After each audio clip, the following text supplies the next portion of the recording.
What is going on out there, peeps? All right, look, I'm going to show you guys the other portion or another small portion of the full interview that we did with Gunther Sonnenfeld. And he's going to break down in some good detail things you need to know about cryptocurrencies. There's this story going out there that, it's total anonymity. Nobody knows who you are. Bitcoin's hacker proof. This is hacker proof. So he's going to get into detail about a new type of crypto that's coming out, as well as explain to you the flaws within Bitcoin. Okay, things that you should hear. It's really important when making your decision about which cryptocurrency that you should invest in. Before we get started, if you could do me a favor and just hit the thumbs up button, the like button that is. This helps us get past the YouTube algorithms. And if you're not a subscriber, please do so, because when you do, it helps out the channel, and I surely do appreciate it. A reminder to everybody that I am not a financial advisor, I'm not a lawyer, nor an accountant. All the information that I share with you is of my own opinion. Hey, look, I want to talk about this Amber Lawley product again. Whenever something good comes along, I do want to talk about this. My neck, I had a kink in my neck from hell, and the pain it gets to the point where you get headaches. So I just grabbed the cream and I rubbed that crap on the back of my neck. After a while, you don't even realize that the pain is gone. You're just going, and how we are several hours later, and there's no pain. And it works really quick. I like that. So joint pain and muscles, sore muscles, nice. And then here's the thing about me. I get offered all the time. People want to come on, they want to be sponsors, they want to be this. My thing is, if I don't use your product, I'm not interested. I can sell out everything and make a ton of money, but no, my subscribers to me are very important. But this product here, absolutely, I'm going to endorse this. I like it a lot. AmberLawley.com. Hey folks, just a quick reminder that back in 2008 and 9, a lot of people lost all of their retirement savings in their 401ks and IRAs because they did not own gold and silver. Yeah, that's right. Gold and silver protects you from a market crash. So do yourself a favor, protect your retirement by purchasing gold and silver.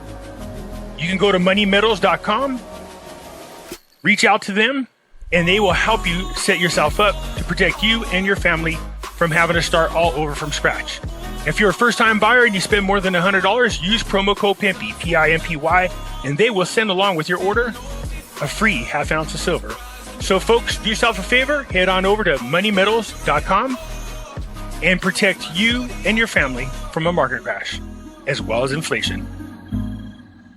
So head on over to Moneymetals.com and buy gold and silver. That's right, you could personally own it and have it. And keep in mind, if you spend more than $100 on your first purchase, use promo code Pimpy, P-I-M-P-Y, and you will get a free half ounce of silver. For those of you looking for my address, there it is right here. You guys know I have this alternative website. I encourage you guys to go check it out, because over here we do have videos that I cannot play on YouTube and videos that have been banned from YouTube. All proceeds go to finding life's purpose. Be careful from people trying to scam you, posing as me. Whenever I reply to your comment, there will be a black circle or a gray circle around my name. If there is no circle or shade around my name, then it's not me. I will not be sending you to WhatsApp or Telegram or Telegraph or anything like that asking you for money. From time to time, I will use material that is considered copywritten. I am just posting this to let you know that I am exercising my fair use rights.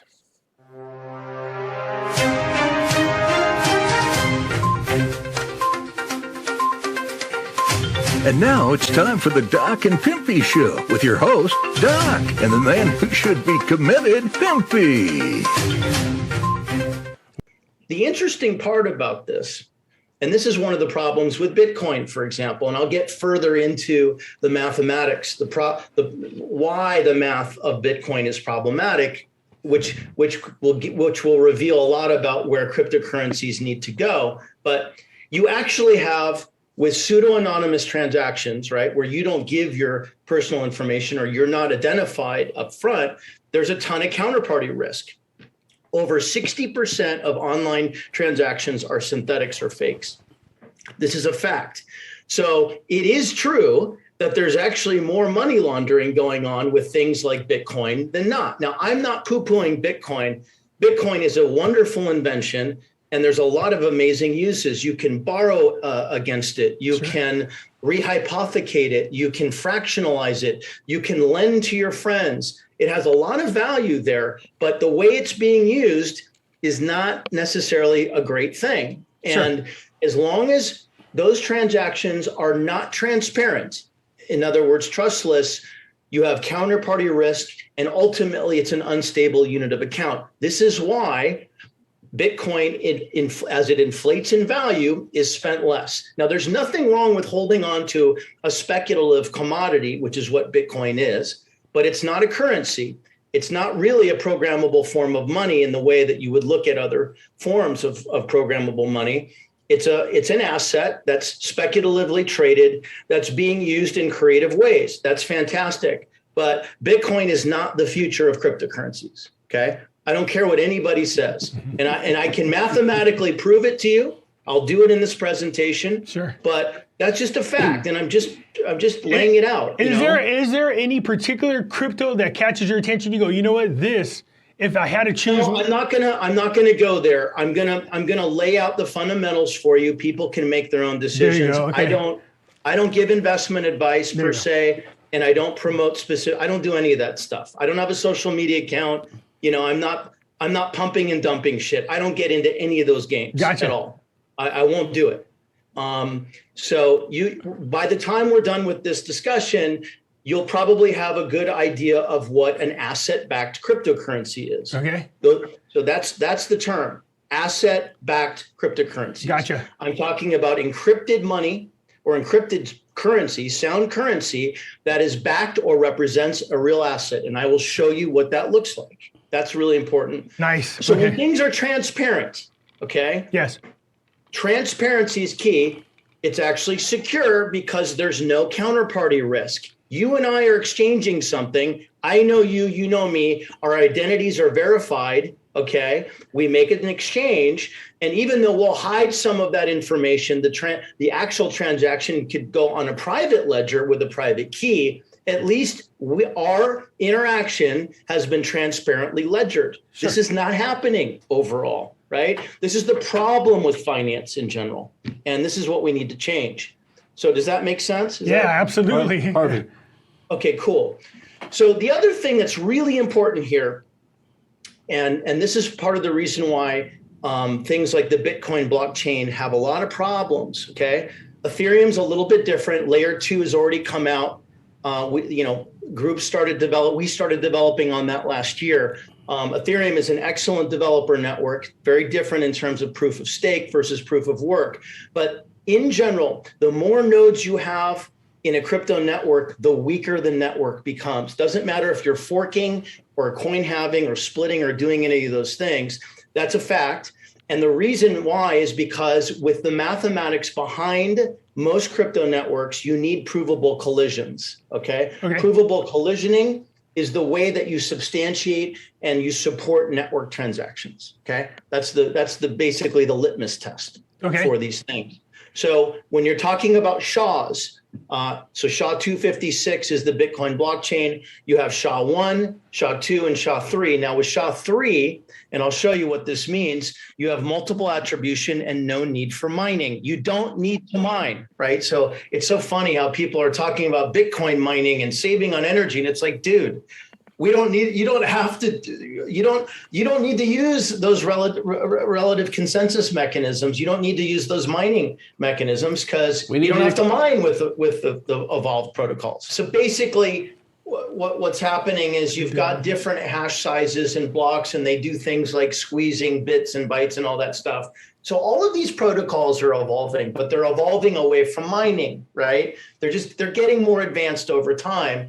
And the reality is you just don't need to mine. It's just bottom line. Now with NFTs, for example, we mint. So we can mint on a factory, we can reduce or remove transaction costs. Even though there's gas fees on Ethereum, for example, but there's workarounds for that, things like that. So anyways, this is all moving very fast away from the notions of a Bitcoin blockchain or a Bitcoin or a Lightning network or any of that stuff. Okay, so with crypto networks in general, you've got throttled transaction speeds and poor node configuration and trustless issues, all this stuff I mentioned, which leads to things like crypto hacking. And I'm telling you, when people say that the blockchain can't be hacked or Bitcoin can't be hacked, that's complete nonsense. Right. Okay, which is not true. We know it's true because we see articles about it. We've read articles about it. Yeah, I think from you. Yeah, actually.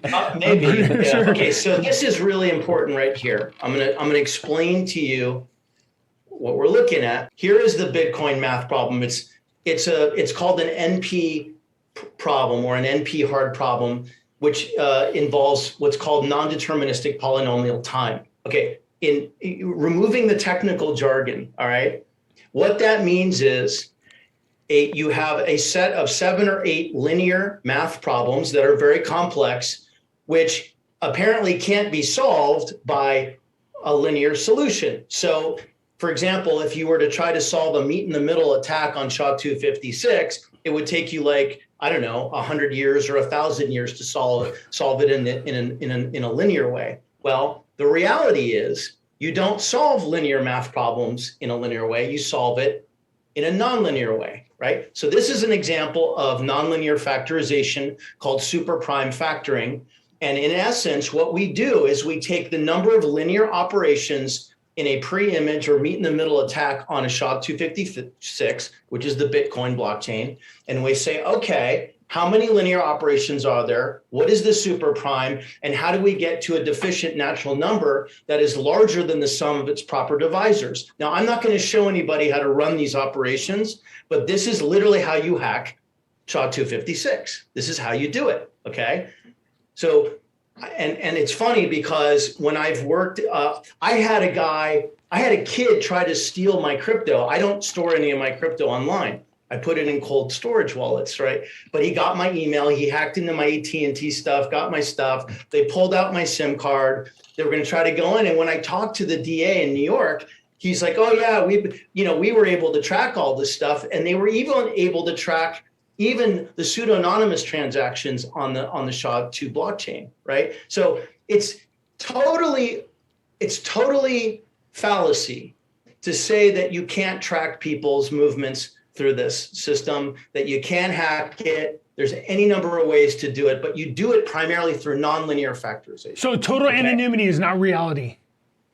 Total anonymity is not reality, but more importantly, the NP problem behind Bitcoin inevitably takes it to zero because zero is infinity, right? Yes. There's no top and there's also no floor to Bitcoin pricing. So at some point it's going to go to zero.